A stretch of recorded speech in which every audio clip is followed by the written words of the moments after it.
नमस्कार, मैं हूं आपके साथ सोनल। आप देख रहे हैं पंचनामा। महाठग से गिफ्ट लेकर फंस गई glamour girl Nora Fatehi. Nora से पूछताछ का करेंगे पंचनामा। नमस्कार, मैं अखिलेश आनंद हूं। नीतीश के प्लान को पीके ने कैसे दिया झटका, पूरी खबर आगे हम आपको दिखाने वाले हैं। नमस्कार, मैं हूं जीएस विवेक। दिल्ली में जाम पर नहीं थम रहा संग्राम। शराब घोटाले पर बीजेपी के नए स्टिंग का करेंगे पंचनामा। नमस्कार, मैं निपुण सहगल हूं। देश में फिर गूंजेगी चीतों की गुर्राहट। पीएम मोदी के जन्मदिन पर बदलेगा इतिहास। पूरी खबर आगे। नमस्कार, एबीपी न्यूज पर हाजिर हूं मैं रुबाना इसार खान। पंचनामा की शुरुआत उस खबर के साथ जिस पर पूरी दुनिया की निगाहें लगी हुई हैं। प्रधानमंत्री नरेंद्र मोदी थोड़ी ही देर बाद शंघाई कोऑपरेशन बैठक में शिरकत करने के लिए रवाना होने वाले हैं। समरकंद के लिए रवाना होंगे प्रधानमंत्री नरेंद्र मोदी। शाम 6:40 पर प्रधानमंत्री नरेंद्र मोदी उड़ान भरेंगे। समरकंद में एससीओ की बैठक में हिस्सा लेने के लिए प्रधानमंत्री नरेंद्र मोदी उज्बेकिस्तान जा रहे हैं, जहां पहले से पुतिन, जिनपिंग, शहबाज शरीफ मौजूद हैं। तो थोड़ी देर में समरकंद के लिए रवाना होंगे प्रधानमंत्री नरेंद्र मोदी।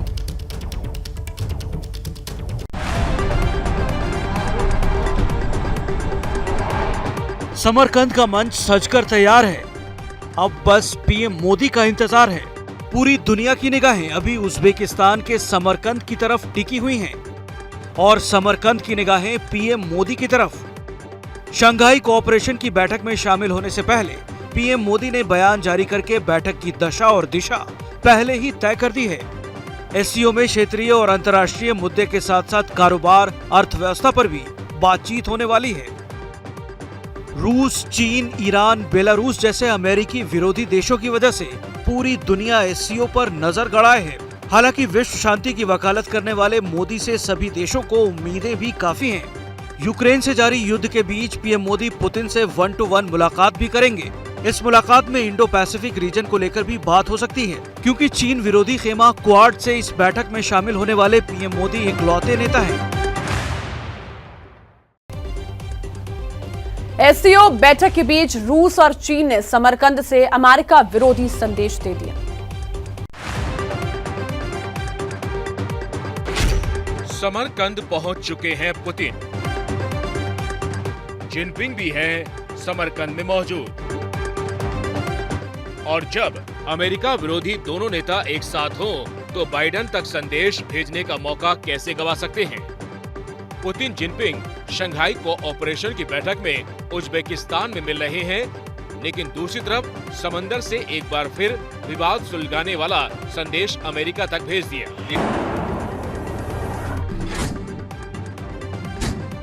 रूस और सेना की नौसेना ने प्रशांत महासागर में साझा अभ्यास शुरू किया।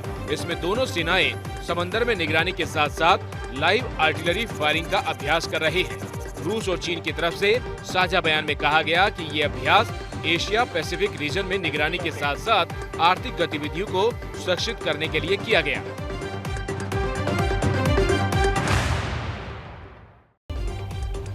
और परसों प्रधानमंत्री नरेंद्र मोदी का जन्मदिन है। इस मौके देश को चीतों के रूप में नई सौगात मिलने वाली है।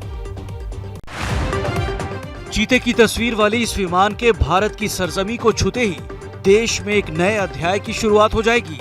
साथ ही सोने पर सुहागा ये कि ये इतिहास रचा जा रहा है प्रधानमंत्री मोदी के जन्मदिन पर। दक्षिण अफ्रीकी देश नामीबिया से 8 चीतों को लेकर विशेष विमान B747 भारत की उड़ान भरेगा। जिन चीतों को लाया जा रहा है उन्हें पीएम मोदी मध्य प्रदेश के कूनो नेशनल पार्क में आजाद करके एक नई शुरुआत करेंगे। चीतों को लाने के लिए प्लेन में विशेष इंतजाम किए गए हैं। सीटों को हटा दिया गया है। चीतों को लाने के लिए एक मॉक डेमो टेस्ट भी किया गया है।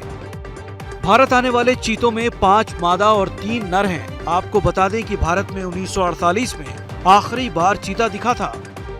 साल 1952 में चीतों को विलुप्त घोषित कर दिया गया। अब देश में एक बार फिर चीतों की गुर्राहट गूंजेगी, जिसकी शुरुआत पीएम मोदी के जन्मदिन 17 सितंबर से होगी। दिल्ली में शराब घोटाले को लेकर बीजेपी ने केजरीवाल के खिलाफ एक और स्टिंग बम फोड़ा है। और 100 रुपए की ज्वाइनिंग में भी एक ये भी ब्लैक और व्हाइट करने का धंधा है। शराब घोटाले के जिन से केजरीवाल का पीछा छूट नहीं रहा है। बीजेपी ने अब शराब घोटाले में 9वें आरोपी अमित अरोड़ा का स्टिंग जारी किया है। और 150 करोड़ रुपए कमाए हैं अभी तक। स्टिंग में अमित अरोड़ा के हवाले से 160 करोड़ रुपए कमीशन लेने और पैसे का पंजाब गोवा चुनाव में इस्तेमाल का आरोप लगाया गया है। सिसोदिया तो इसने बहुत बनाया हुआ सरकार ने। स्टिंग ऑपरेशन को लेकर बीजेपी ने फिर केजरीवाल सरकार पर हमला बोला है, जबकि आम आदमी पार्टी स्टिंग को प्रोपेगेंडा बता रही है। सत्ता के नशे में डूबे हुए केजरीवाल जी से हमें आशा कम है, परंतु भाजपा स्पष्ट रूप से मांग करती है या तो इसके लिए माफी मांगे या अपने बयान के लिए माफी मांगे। 4 दिन में जांच हो ही सकती है, स्टिंग है ही उपलब्ध। अरेस्ट करें मेरे को, मंडे तक अरेस्ट करें, नहीं तो फिर मानो कि ये स्टिंग झूठा है और प्रधानमंत्री दफ्तर की बहुत बड़ी साजिश है, और फिर माफी मांगे प्रधानमंत्री जी इस बात के लिए।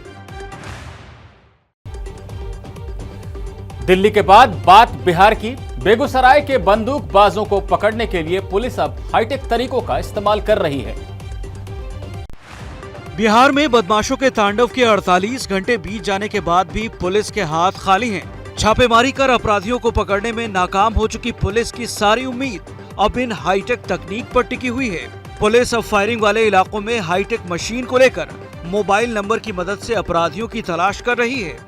सेल आईडी ग्रेबर मशीन यहाँ पे लोग लिए हुए हैं, स्थानीय पुलिस भी यहाँ पे है, अधिकारी लोग भी हैं। परसों शाम में 4 से 6 के बीच की घटना है, तो इससे उनके मोबाइल का सेल डिटेक्ट हो जाएगा, कौन कौन से मोबाइल नंबर यहाँ पर इस टावर क्षेत्र में थे, कहाँ के नंबर थे, उसकी जानकारी इससे लग सकती है।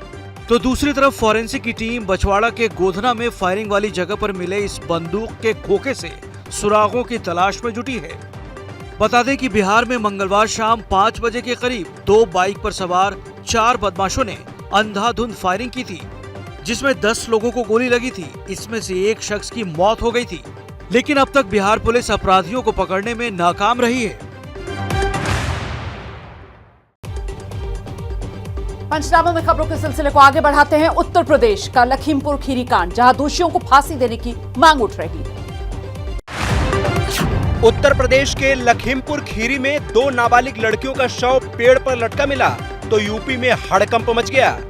मामले में यूपी पुलिस ने धुआंधार एक्शन लेते हुए 24 घंटे के भीतर ही लखीमपुर कांड के सभी 6 आरोपियों को गिरफ्तार कर लिया है तथा 24 घंटे के अंदर ही सारे अभियुक्त, जिसमें से एक व्यक्ति नामजद था, तथा 5 अन्य अभियुक्त इसमें गिरफ्तार किए गए हैं। तो वहीं लखीमपुर कांड में पोस्टमार्टम रिपोर्ट से खुलासा हुआ है कि लखीमपुर कांड में दोनों नाबालिग लड़कियों से गैंगरेप हुआ है। गैंगरेप के बाद दरिंदों ने दोनों लड़कियों की गला दबाकर हत्या कर दी थी और फिर लड़कियों के शव को दुपट्टे से बांधकर लटकाया गया।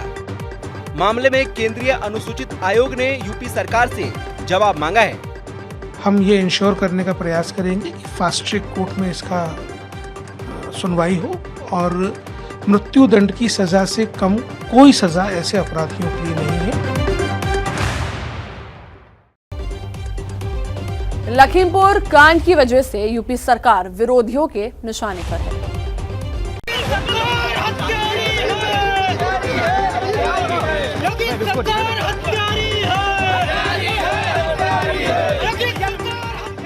पुतला दहन और प्रदर्शन की ये तस्वीरें यूपी के प्रयागराज की हैं, जहां लखीमपुर खीरी में 2 नाबालिग बहनों से गैंगरेप और हत्या के विरोध में समाजवादी छात्र संघ ने प्रदर्शन किया। तो वहीं दूसरी तरफ कानून व्यवस्था को लेकर विरोधी यूपी सरकार के खिलाफ जुबानी तीर भी चला रहे हैं। जंगल राज चल रहा है, गुंडा राज चल रहा है, महिलाओं के घर से निकलना मुश्किल हो गया है, इसीलिए तो महिलाओं के अत्याचार में और दलितों के अत्याचार में उत्तर प्रदेश नंबर 1 हो गया। उधर डिप्टी सीएम ब्रजेश पाठक का कहना है कि विरोधी घटना पर सियासत कर फ्रस्ट्रेशन निकाल रहे हैं। जनता को इस बात का भरोसा दिलाते हैं हम भारतीय जनता पार्टी की तरफ से, अपनी तरफ से हर स्थिति में उनके साथ हम खड़े हैं। निष्पक्ष कार्रवाई होगी, किसी को हम बख्शेंगे नहीं और आम आदमी के जीवन में बदलाव लाने के लिए, उनके जीवन स्तर को ऊपर उठाने के लिए हम लोग काम कर रहे हैं। और 2024 के लोकसभा चुनाव से पहले नीतीश कुमार ने बड़ा बयान दिया है। विशेष दर्जा की मांग तो निरंतर हम करते रहे, पूरी सरकार की तरफ से करते रहे, सलाह कैंपेन चलाते रहे, हमेशा बोलते रहे। जब भी कोई मीटिंग होती, अगर सरकार का मौका मिलेगा अगली बार में इन लोगों की जगह पर, हम लोग जो चाह रहे हैं कि ज़्यादा से ज़्यादा लोग एकजुट होकर के अगर लगेंगे सरकार बनाएगी, तो जो सरकार बनेगी निश्चित रूप से पिछड़े राज्यों को विशेष राज्य का दर्जा क्यों नहीं देगी। हम सिर्फ बिहार की बात नहीं कर रहे हैं, कुछ अन्य पिछड़े राज्यों की भी बात कर रहे हैं जिनको मिलना चाहिए। सुना आपने, बिहार के सीएम नीतीश कुमार अब खुद को भावी पीएम के रूप में देखने लगे हैं और 2024 के लोकसभा चुनावों को लेकर अपना घोषणा पत्र अभी से जारी करना शुरू कर दिया है। बता दें कि बिहार में लालू की पार्टी से गठबंधन कर नई सरकार बनाने के बाद नीतीश 5 सितंबर से 3 दिन के दिल्ली दौरे पर आए थे। इस दौरान नीतीश ने राहुल, मुलायम, अखिलेश यादव, शरद पवार और डी राजा समेत तमाम विपक्षी नेताओं से मुलाकात भी की।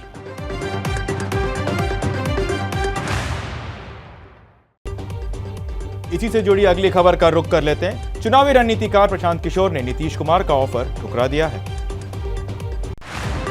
नीतीश और पीके की मुलाकात की खबर आपको एबीपी न्यूज ने ही दिखाई और आज एबीपी न्यूज की इस खबर पर खुद चुनावी रणनीतिकार प्रशांत किशोर ने मुहर लगा दी। वर्मा वो पटना में थे, उन्होंने कहा कि आप चलिए मिल लेना चाहिए, तो जाकर मिल लिया और किसी कोई सीक्रेट मुलाकात तो है नहीं, उनका ऑफिशियल रेजिडेंस पर मुलाकात हुई। दिन में 4:30 बजे 1-1.5 घंटे तक उनसे मुलाकात हुई। इसमें कोई आश्चर्य वाली कोई बात है नहीं।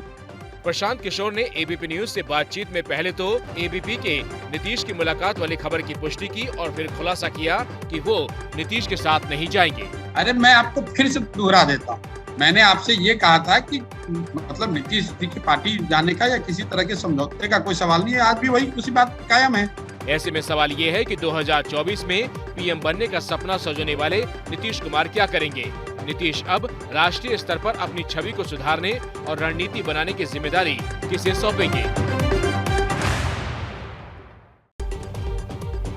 बिहार के बाद अब पड़ोसी राज्य पश्चिम बंगाल की बात। पश्चिम बंगाल में भ्रष्टाचार और जांच को लेकर बीजेपी और टीएमसी आमने सामने आ गए हैं।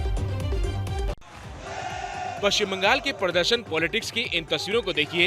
एक तरफ बीजेपी विधायक विधानसभा की सीढ़ियों पर प्रदर्शन कर रहे हैं तो दूसरी तरफ टीएमसी नेता मोदी सरकार के खिलाफ सड़क पर मोर्चा निकाल रहे हैं।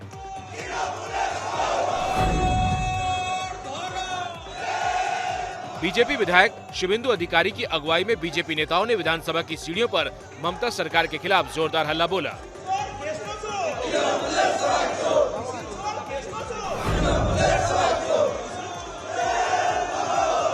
जब बीजेपी विधानसभा परिसर में ममता सरकार पर हल्ला बोल रही थी, उसी दौरान टीएमसी विधायकों ने बीजेपी के विरोध में विधानसभा के पास मार्च निकाला। विधानसभा से मार्च करते करते विधायक कोलकाता की सड़कों पर आ गए और मोदी सरकार पर जांच एजेंसियों के दुरुपयोग का आरोप लगाया।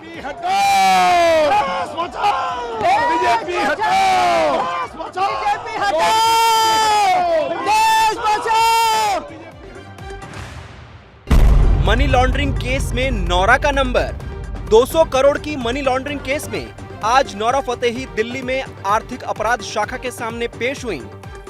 नौरा से ठीक पहले पिंकी ईरानी भी ईओडब्ल्यू दफ्तर पहुंची।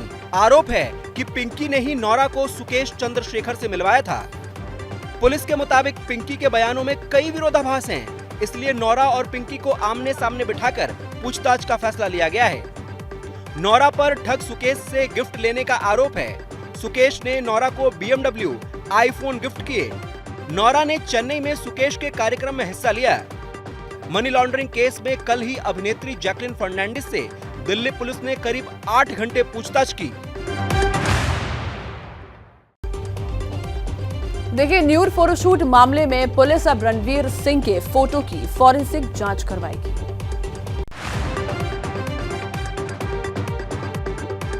बॉलीवुड के सिम्बा यानी रणवीर सिंह एक बार फिर अपने न्यूड फोटोशूट को लेकर चर्चा में हैं। रणवीर सिंह ने न्यूड फोटोशूट मामले पर अपनी सफाई दी। पुलिस को दिए बयान में रणवीर ने दावा किया है कि जितने भी फोटोज हैं उसमें से एक फोटो को किसी ने मॉर्फ यानी एडिट करके बदलाव किया है। मतलब यह है कि रणवीर का कहना है उनके फोटो के साथ छेड़छाड़ हुई है।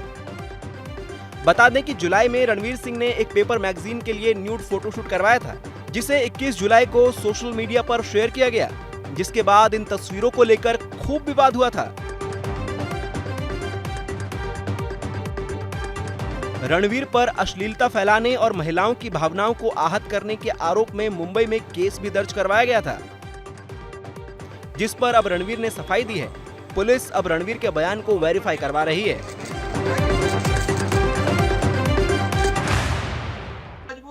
क्या मजबूरी है मेरी, बताइए।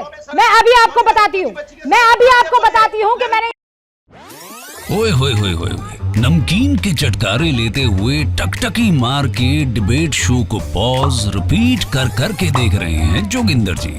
इनकी तरह आप भी देखें अपनी फेवरेट डिबेट्स को रिपीट कर और डाउनलोड कीजिए एबीपी लाइव ऐप अपने स्मार्ट टीवी पर।